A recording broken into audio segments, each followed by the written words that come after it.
Good evening friends. चलिए आज के मार्केट को एक बार रिव्यू करते हैं एंड कल के लिए प्लानिंग करते हैं, कल क्या कर सकते हैं हम निफ्टी एंड बैंक निफ्टी में। उससे पहले आज का जो मेरा ट्रेड है उसको एक बार देख लेते हैं। आज का जो ट्रेड है मैंने 23,700 का कॉल फिर से बाई किया था।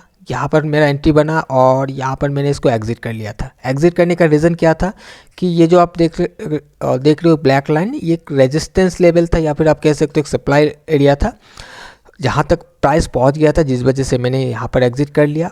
तब तक मुझे एक अच्छा रिस्क रिवार्ड रेशियो भी दिख रहा था 1:8 का, क्योंकि ये रेजिस्टेंस है तो वहाँ से बहुत ज़्यादा चांसेस है कि प्राइस रिट्रेस करे। अगर ये रिट्रेस करता है तो मेरा जो प्रीमियम में जो स्पाइक था अप साइड का, ये गिरने के टाइम में भी उतना ही स्पीड से गिरेगा। तो कोई रिस्क लेने का कोई मतलब नहीं बनता। जब रेजिस्टेंस पर पहुंच गया, एक अच्छा रिस्क रिवार्ड रेशियो मिल रहा था, मैंने यहाँ पर एग्जिट कर लिया था। अब चलिए हम चार्ट पर चलते हैं एंड देखते हैं। ओके सो गाइस, यहाँ पर कल का वीडियो में मैंने आपको बताया था कि निफ्टी का जो क्लोजिंग है वो पॉजिटिव क्लोजिंग था। पॉजिटिव कैसे कि एक इम्पॉर्टेंट लेवल रेजिस्टेंस था जो इसका पिछले दिन में बना था, और इस दिन में क्या हुआ, उस रेजिस्टेंस के ऊपर ओपन होके इसको ही सपोर्ट बनाकर ऊपर जाने की कोशिश किया था। उसके बाद फिर इस सपोर्ट का ब्रेकआउट भी हुआ, बट क्लोज होते होते प्राइस फिर से उसके अंदर जाकर क्लोज हो गया था। सो मैंने बताया था आप लोगों को कि अगर निफ्टी को ऊपर जाना है, या तो ये ऊपर से हायर हाई करके कंफर्मेशन दे के चला जाए तो हम देखेंगे लॉन्ग करने के लिए। अगर प्राइस गिरने की कोशिश करता है तो ये वाला जो लेग है, इस लेग पर ध्यान देना है। इस लेग से ही ये सपोर्ट लेकर ऊपर जाने की कोशिश कर सकता है। सो आज के सेशन को अगर आप देखोगे, एग्जैक्टली इसका जो इस लेग का जो हाई है उसी को हिट करते ही प्राइस में एक रैली हमें देखने के लिए मिला है। सो यहाँ पर मैंने जो ट्रेड किया, क्या कंफर्मेशन था या क्या सेटअप था, तो यहाँ पर जैसे आप लोग को इतने दिन से मैं जो सेटअप बताते हुए आ रहा था, यहाँ पर वैसा सेटअप नहीं था, बट यहाँ पर मैंने लिया ट्रेड क्योंकि यहाँ पर देखिए, पहला तो एक्सपीरियंस, दूसरा कॉन्फिडेंस, राइट, जिस वजह से मैंने यहाँ पर लिया। फिर भी मैं आपको एक बार बता देता हूँ। चलिए 3 मिनट के चार्ट पर चलते हैं और आपको एक चीज़ देखने के लिए मिलेगा। अगर आप प्राइस के बिहेवियर को समझोगे तो आपको दिख जाएगा। ये लेवल इंपॉर्टेंट था। एक लेवल मैंने बताया था जो 23,723 का रेजिस्टेंस था, जिसके ऊपर क्लोज हुआ है, और ये लेग मैंने बताया था। आज देखिए प्राइस इसको हिट करते ही प्राइस में बाउंस देखने के लिए मिला, इस कैंडल के अंदर जाकर क्लोज हो गया। फिर प्राइस में हायर हाई का एक स्ट्रक्चर बना, फिर गिरने की कोशिश किया, बट ये रिजेक्शन है। देखिए प्राइस जैसे हिट कर रहा है, प्राइस ऊपर जाकर क्लोज हो जा रहा है, एंड इस बार इसने ब्रेकआउट के साथ ऊपर क्लोज किया।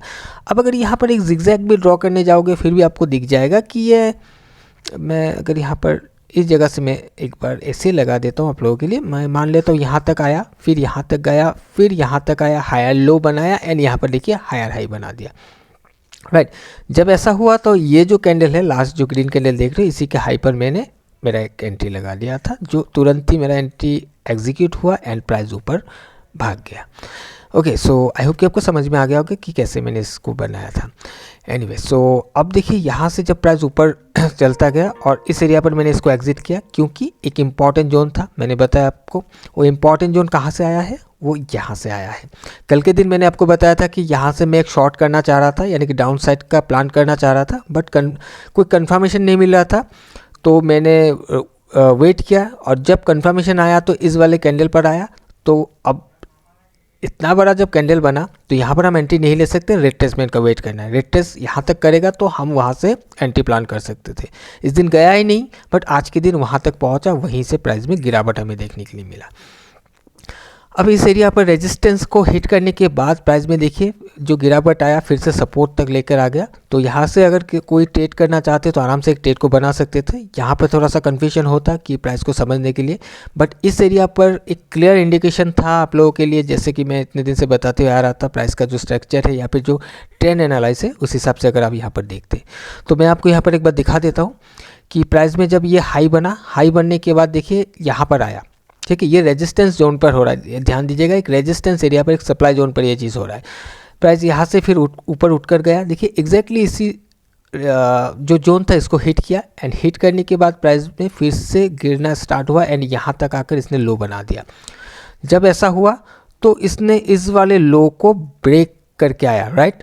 जब इसको लो को ब्रेक करके आया, किसने ब्रेक किया, इस वाले कैंडल ने ब्रेक किया एंड उसके बाद लोअर लो करके नीचे कंटिन्यू कर गया। तो ये बता रहा था कि प्राइस नीचे गिरना चाह रहा है, राइट। नहीं तो इस कैंडल का जब ब्रेकआउट आया तुरंत ही अंदर चला जाना चाहिए। अगर इसको स्टॉप लॉस वगैरह भी लेना होता तो इस कैंडल के ब्रेकआउट क्लोजिंग के बाद भी नेक्स्ट कैंडल इसके अंदर होना चाहिए था, ना कि इधर होना चाहिए था।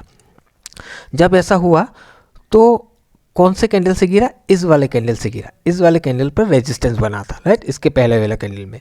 तो यहाँ पर देखिए प्राइस ऊपर गया, एग्जैक्टली इसी रेजिस्टेंस कैंडल पर हिट किया एंड प्राइस में डाउनफॉल हमें देखने के लिए मिला। सो अगर यहाँ पर भी आप ट्रेड लेते किसी 23,850 या 900 के पुट पर कोई ट्रेड को बनाते, आराम से एक अच्छा रिस्क रिवार्ड के साथ आप इसको एग्जिट कर पाते।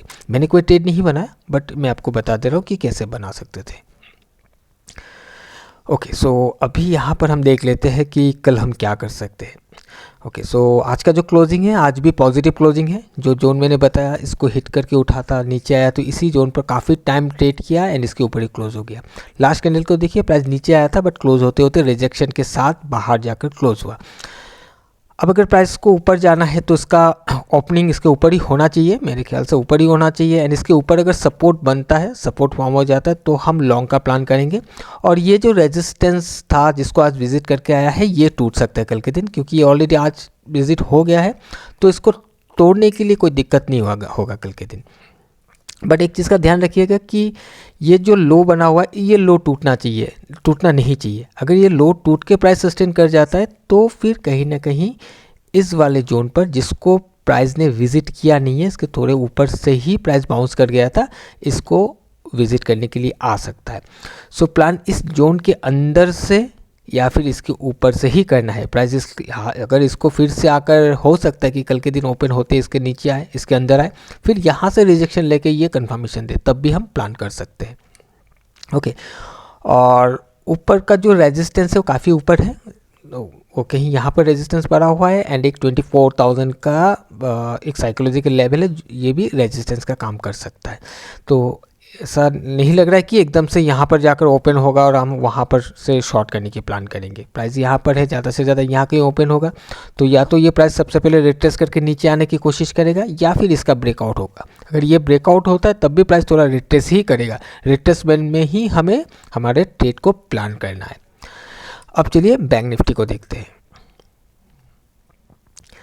ओके, सो बैंक निफ्टी में आज कुछ हुआ नहीं है।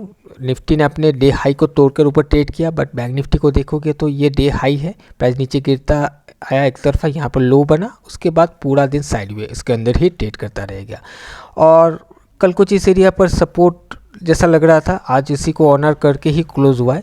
सो प्राइस अगर इसके ऊपर ओपन होता है, इस जोन पर कहीं पर ओपन होकर अगर कोई कंफर्मेशन देता है तो लॉन्ग का प्लान किया जा सकता है। ये रेजिस्टेंस जोन है, वहाँ तक तो ये जाने की कोशिश करेगा। हम शॉर्ट एकदम से नहीं कर सकते, इस एरिया से भी हम शॉर्ट नहीं कर सकते, क्योंकि ये 51,000 का लेवल है जो सपोर्ट बन सकता है। जब तक 51,000 ब्रेक करके नीचे सस्टेन ना करे तब तक हम डाउन साइड का प्लान नहीं करेंगे।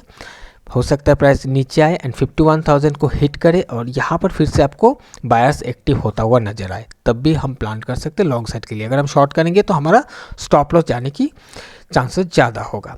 और प्राइस अगर एकदम से ओपन यहाँ पर हो जाता है, ओपन होते ही यहाँ पर चला जाता है और यहाँ पर कोई भी वीकनेस दिखता है, डाउन साइड का कुछ कंफर्मेशन आता है, तो शॉर्ट किया जा सकता है कुछ इस वाले जोन के लिए। बहुत ज़्यादा हम टारगेट लेकर नहीं चल सकते, ठीक है, क्योंकि बैंक निफ्टी ने अपना जो इम्पोर्टेंट एरिया था इसको हिट करके प्राइस में बाउंस आया हुआ है।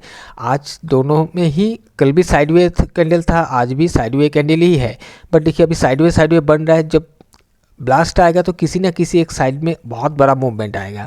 अब मुझे लगता नहीं कि प्राइस नीचे के साइड में कोई स्पाइक या फिर ब्लास्ट आना चाहिए, अप डायरेक्शन में होना चाहिए, क्योंकि प्राइस ऑलरेडी बहुत गिरा हुआ था और इम्पॉर्टेंट एक कैंडल था जिस जगह से एक डिमांड जनरेट हुआ था, वहाँ पर आने के बाद प्राइस रुक कर अभी प्राइस ऊपर ट्रेड कर रहा है। तो जो होना है ऊपर के डायरेक्शन में होना चाहिए। अब मार्केट में कुछ भी हो सकता है, बट हम जस्ट एज्यूम ये कर रहे हैं कि जो प्राइस का जो ब्लास्ट अप डायरेक्शन में होना चाहिए। अब हो सकता है ये 1 दिन या 2 दिन 3 दिन भी लग जाए, ऐसा नहीं कि कल ही हो जाएगा। अब हो सकता है कल के दिन एक हायर का स्ट्रक्चर बनाए इस तरीके से, नेक्स्ट हमें एक बहुत बड़ा मूवमेंट देखने के लिए मिले, ऐसा भी हो सकता है। कब होगा ये कोई नहीं बता सकता। Okay, anyway, so I hope कि आपको ये क्या प्लानिंग है मेरा समझ में आया होगा कल के दिन के लिए, निफ्टी है हो या फिर बैंक निफ्टी हो। कोई कन्फ्यूजन है तो मुझे कमेंट करके ज़रूर से बताइएगा, मैं कोशिश करूँगा आपको आपके सवाल का जवाब देने के लिए। सो आज के लिए इतना ही, हम मिलेंगे किसी और एक नए वीडियो में। Till then bye bye and safe trading.